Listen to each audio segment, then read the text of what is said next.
আমাদের শান্তিনিকেতন সফরের দ্বিতীয় দিনের দ্বিতীয় গন্তব্য ছিল সৃজনী শিল্পগ্রাম। এখানে প্রবেশের জন্য কিন্তু প্রত্যেকেরই টিকিট লাগে, আর এটি খোলা থাকে মঙ্গলবার থেকে রবিবার সকাল 11টা থেকে সন্ধ্যা 7টা পর্যন্ত।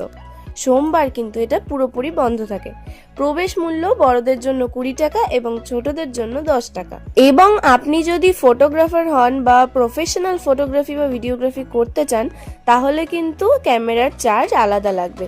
তবে আমাদের কোনো চার্জ লাগেনি, যেহেতু আমরা শুধুমাত্রই পার্সোনাল ক্যামেরায় স্টিল ফটোগ্রাফি করেছিলাম। তবে এই সৃজনী শিল্পগ্রামকে কেউ একটা গ্রাম বলে কিন্তু ভুল করবেন না।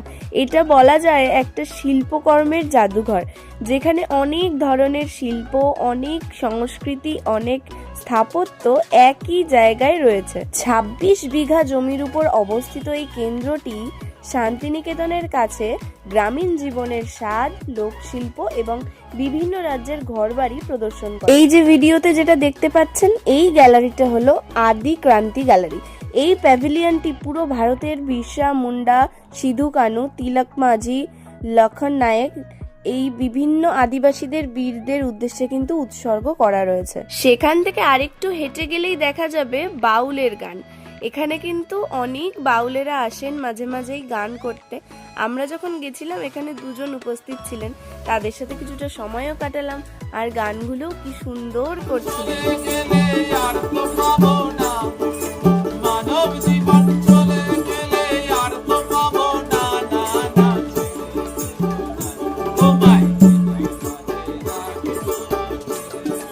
অনেকটা রোদের মধ্যে এই ছায়া শীতল সুন্দর সাজানো শিল্পগ্রামে এসে যদি এরকম বাউলদের সাথে সময় কাটানো যায় তাহলে তো মনটা আলাদাই শান্তি পায়।